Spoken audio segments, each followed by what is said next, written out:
qui dit beauté, qui dit paysage, ça dit forcément jardin. Ça donne bien parce que l'été s'en vient tranquillement pas vite. Et qui dit été dit ouverture des jardins. Daniel A. Séguin, ça l'ouvre pas plus tard que demain. Donc, première journée.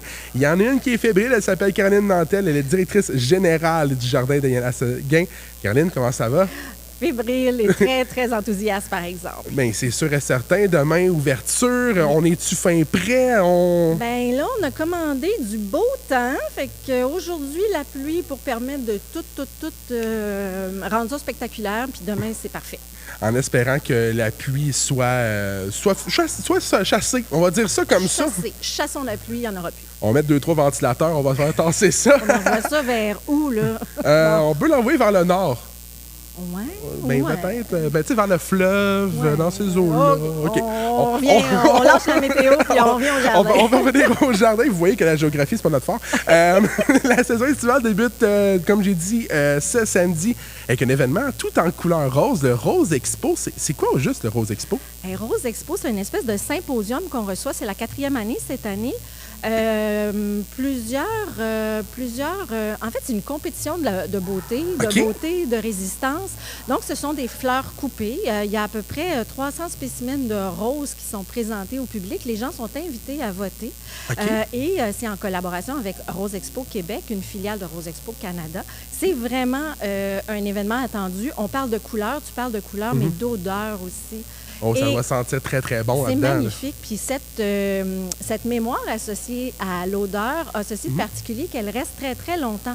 Alors, des fois, ça nous amène à faire des voyages dans notre petite enfance. Les roses, c'est vraiment spectaculaire. À ne pas manquer. Donc, en fait, c'est des montages un peu séparés comme une œuvre d'une certaine manière, là.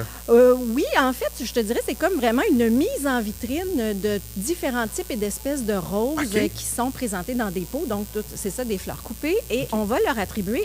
Puis là, je vais prendre l'exemple un peu de compétition canine, de beauté canine. On leur fait pas faire de sport ou de sparage, mais elles nous sont présentées, puis on doit comme les noter en fonction de notre appréciation. Donc, de l'odeur, de la couleur, de la forme la du stature. pétale, le bouquet aussi. Elles sont simples, elles sont multiples. Je suis horticultrice, mais je sais apprécier ce qui est beau, par exemple. Mais tu les vois actuellement, tu te dis, OK, ça va être très, très beau. C'est vraiment beau. Alors, une rose, c'est pas juste une rose, une rouge, une blanche. C'est vraiment, vraiment une grande diversité de choix. C'est assez impressionnant. Fait que la rose n'est pas juste rose, elle est plus que rose. Comme tu dis.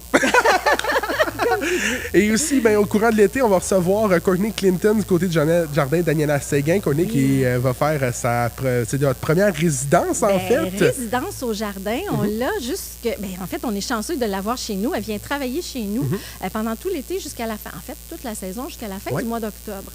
Donc, chez nous, c'est un processus de création, de réflexion. C'est vraiment du travail, mais elle est là, elle fait ça aussi en partenariat avec les gens. Fait qu'elle va à la rencontre des gens, elle va leur poser des questions autour de... En fait, les jardins changent, puis changent rapidement à cause des changements climatiques. Ceux-ci nous impactent. Ils impactent la résilience des plantes. Certaines sont contentes qu'il fasse vraiment très chaud, où il y ait beaucoup de pluie, puis d'autres, ils trouvent ça plus difficile. Mais Courtney va comme ça s'adresser aux gens pour les interroger sur l'impact de l'esthétisme. Est-ce que les jardins sont plus ou moins beaux? Pourquoi ça devrait être beau? Parce que je dirais l'esthétisme horticole a été longtemps très, très paramétré, des lignes droites, des couleurs comme ci, des massifs comme ça. Mais avec les changements climatiques, les plantes, elles évoluent différemment dans l'espace et dans le temps. Elles résistent ou pas aux changements climatiques, puis ça change notre façon de percevoir la beauté.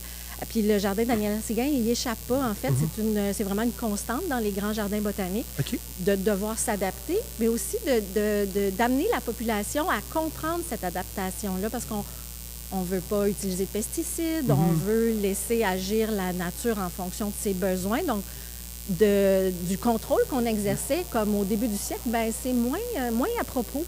Un peu casser un peu la norme pour établir une nouvelle norme. Exactement. Casser le moule, casser le paradigme aussi. Puis là, Courtney nous amène à faire ça par le dessin, par des marches contemplatives. Donc, on est vraiment dans une espèce de mobilisation éco-responsable.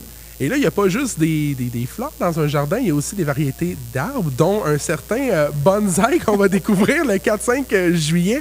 Ce matin, je préparais un peu l'entrevue et lorsque j'ai lu qu'il existait quand même 40 spécimens de bonsaï, je suis resté bête un peu. En fait, je suis pas bonsaïste du tout, mais on reçoit Linda Chicoine le 4-5 juillet, comme tu le dis. Et Linda, c'est une passionnée.